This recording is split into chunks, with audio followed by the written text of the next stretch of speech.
Hello and welcome to this short presentation on the Balanced Scorecard Performance Assessment Template.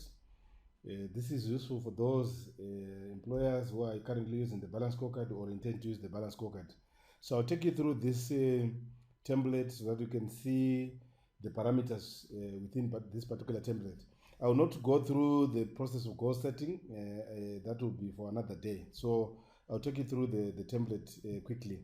So when you look at this template, the first part that you see here is where you put your name or where you put the scorecard owner, in this case Memory Ngui, position head of human resources. The scorecard is for 2017. It can be Q1 2017, Q2 2017, any period that you prefer. Then on your right, you will see that we have got weightings for each perspective. Like I indicated earlier on, the weights for each perspective preferably should be 25 for each perspective, depending on level. If you are talking about a head of department, we would prefer that they have the 25% in each of these perspectives. But this is for demonstration, so I'll use just different weights for this particular demonstration. Let's now go into, maybe we're still on the weights. You will still find that the weights come from, are related to each measure that is in the scorecard. So when you put your measures, it will also ask you to put the weight, the allocated weight for each measure. So if you go back to this scorecard, the first column that you see here is a perspective, and this has got all the perspectives: financial, customer, internal business process, and learning and growth. Those are the main perspectives that you find in a scorecard. Then the next column is your goal. This is where you put your goals. Some people prefer to call them objectives. This is where you put them. Then we've also got another column where we, for certain departments or for certain roles that are senior, we ask them to be able to put the company goal that they are supporting, so that there is alignment of goals throughout the whole organization. For example, managed staff costs could actually be supporting the overall goal of staff rationalization within a business. The same applies to reducing labor litigation, reduce recruitment costs, reduce leave liability. All these could be supporting a cost alignment goal within the organization at a top level. Also remember that some of the goals could actually be supporting other goals within other departments at the same level as the head of human resources. Okay, so you can complete that one. Then the next column is the measure. Under measure, this is what some people prefer to call key performance indicators. So these are the things that you look at to see whether you are winning or not. So there are various measures that vary with the level, they vary with the role that you are in. So in this case, if I were to go back to these goals, manage staff costs, the measure is staff cost to income. Then reduce labor litigation, the measure is litigation cost as a percentage of payroll. Reduce recruitment cost as a percentage of payroll. Reduce leave liability as a percentage of payroll. And remember, these are not exhaustive. You can have more goals there. But what is crucial is to prioritize the goals so that you don't have a crowded scorecard which has got administrative and mundane kind of goals. We are looking at strategic goals that are supporting the business.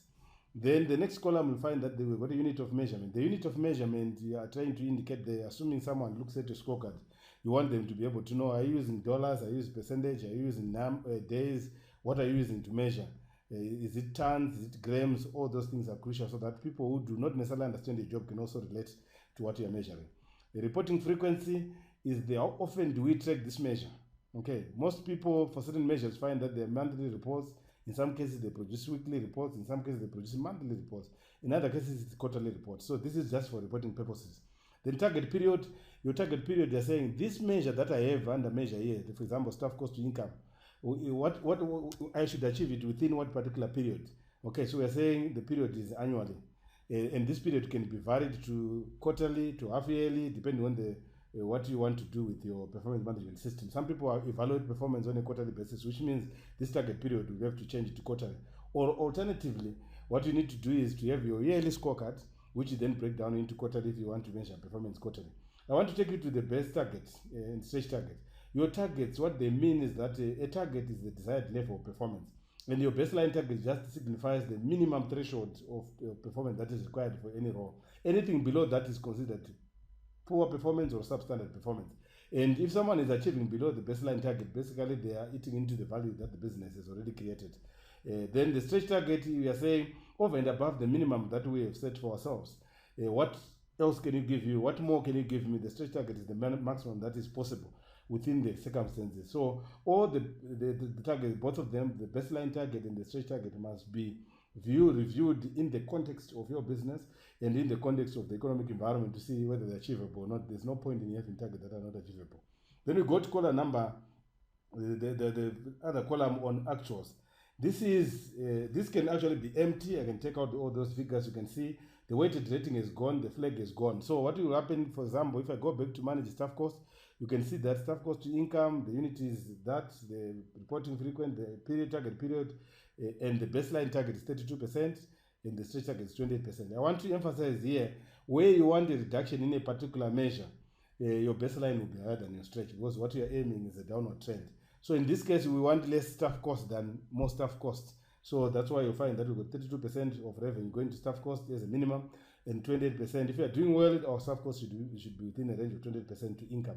So if I put an actual of, let's say for example, 35, you'll see that the flag changes to red. This flag changes to red. Why? Because our staff costs are above the minimum threshold of 32%.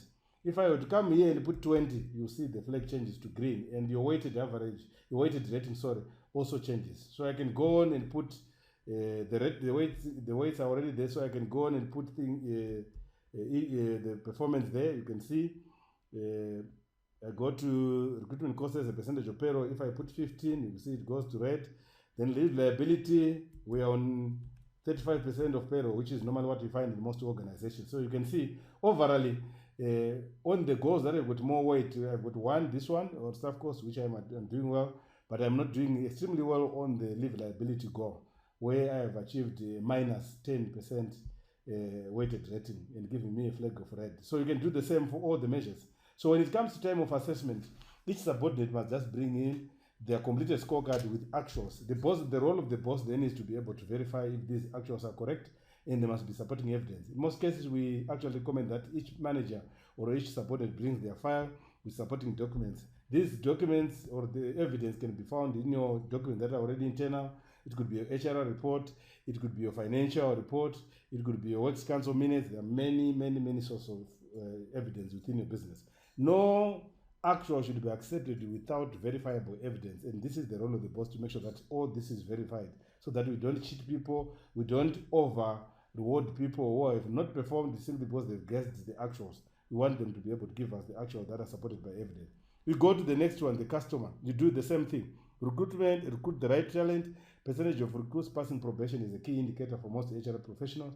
Our baseline is 88% and our stretch is 95, and we are on 94. That's why we've got a weighted rating of 8.57 and a flag of green. Then satisfy line managers, satisfaction index, you can see 95% and 100%, and the actual is 52%, and the weighted rating is minus. We're not doing well on that indicator there. Then build a strong employer brand. There are two measures there. One of them is employee engagement index. Our target is 58%. I'm assuming the 58% probably is the national average, and we want to move by about 7 points to 65% as a maximum for this particular period of 2017. And your actual is 57%, which means you are even below the national average. So you're in minus 0.71, which gives you a red flag. Then percentage of offer letters accepted is also an indication of a good brand. If people are not accepting your offers as an employer, it means they don't believe in the brand.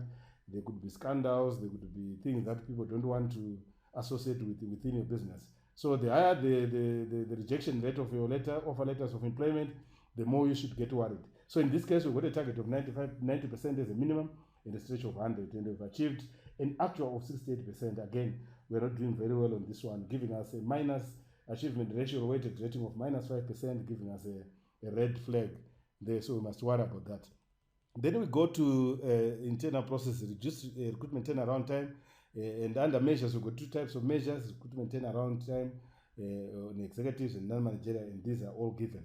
They are also crucial. Reduce litigation cases. It's a key issue and a key indicator for HR managers. Reduce your litigation cases. And we want to reduce, if we had 20 last year, we want to reduce them by 90%, and if possible, reduce to 0, so which means we have to reduce them by 100%. What was our actual in the period under review? We had 85, which means we didn't do very well, and we got a minus 0.2, minus 2.5, and giving us a red flag. Then reduce IRA cases that are referred to outside bodies. For example, if you've got too many cases at NEC, too many cases at the Labour Court, too many cases with the arbitrators, it's a real indicator that the HRS department is a dead department. They're not handling all IRA issues properly, because your internal disciplinary process must be able to handle all credible and proper cases within the business so that they don't go outside the organization. Besides damaging your image, it's costly to have all these cases referred to outside bodies. It's cheaper internally to be able to handle all your cases. So this is a very, very, very important indicator for HR people. Then reduce number of accidents is another one. Automate key business process could be another goal for this perspective. There are many others, like I indicated, this is not exhaustive. Then we go to learning and growth. We've got a goal to retain competent staff. Remember here, it's qualified competent staff. Competent staff, we don't want, for those that are not competent, if they go, we say good riddance. So to retain competent staff, the measure is retention. And under retention, there, the baseline is 92% of competent staff and 95% of competent staff. That's what we want to achieve. And we achieved 93% under the period under review. So it gives us 2.67 in terms of weighted rating, which gives us a green. The next one, develop staff. The measure is training hours per employee. And if you look at the training hours, it's a standard measure. It's not a very good measure though, because it's an input kind of measure. But if you benchmark, use the benchmark in your industry and in the country, that should be able to give you some kind of information. So when you look at that measure, find that 15 hours per annum per employee and 18 hours as a maximum. We are doing 11. We are not doing extremely good there. I'm assuming there may be the baseline is a reflection of the current industry benchmark. So if you are below the benchmark, you need to get worried. Then you go to develop product, staff product knowledge is a key goal for some businesses, banking. If you're selling products, you need people who have got the right product knowledge across all functions. It's not necessarily in the core business, across all functions. But I don't know why sometimes people ignore this important measure, because it's an indicator. Because these people won't sell your product if they don't understand what products you're selling. And a lot of companies are missing opportunities to use their own employees as marketers, because the employees don't understand what you're selling. They don't know the service that you provide. So our measure is an input measure again, which is an average test score per employee. And our target is 75 and the stage of 85. And we're doing at 77, not badly. But our achievement ratio, you can see, is 0.6. And all this depends on the weight that has been given to that particular goal. So once you've done that, you come here, you will see that the weighted achievement ratio for learning and growth is that -5. But overall, you got -5.88. We are not doing extremely well. You can see the red flag is there overall. The advantage of these red flags, the flagging, is that when I look at your scorecard, before even I look at the details, I can already tell whether someone is a good performer or not, and where are they struggling, which perspective are they struggling, just by the nature of the codings, the flags that are there. Green, if there are too many reds, it means you are in trouble. If they've got too many greens, it could be an indication of good performance or that the goals were set at a very low level. So these are issues that you need to interrogate as you go through your scorecard. Then we go to the last part of the presentation. If you come here, you'll see that there's a scale that is there. In this scale, you see anyone who scores below 0, they're a poor performer. Then anyone who scores between 0 and 20, they hold the bronze. 21 to 50, gold. 51 to 70, platinum. 71 to 100, it's your diamond. And the more important part is this one. This is where, once you've put in your actuals here, you'll find that the system automatically summarizes your performance. Under financial, you can see this person is a bronze, customer poor performer, internal business process gold, learning and growth poor, overall, which is the average of the 4, you get a poor performance rating.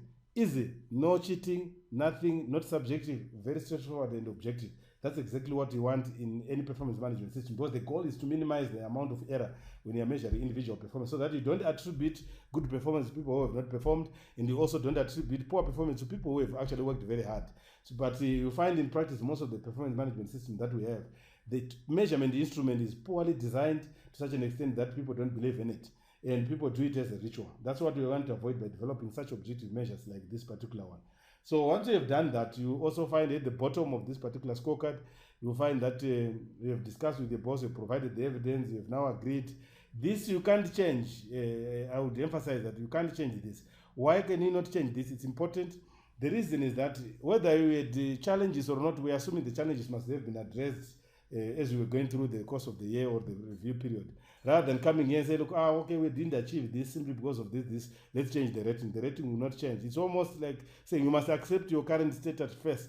Then you say, what do we do in the next period? That's how you treat the scorecard. I will try to handle this topic in later presentations. But there's also space for comments by the scorecard owner and also comments by the manager. When that is done, the signatures are there. You can now file this and also probably develop development plans based on this particular instrument.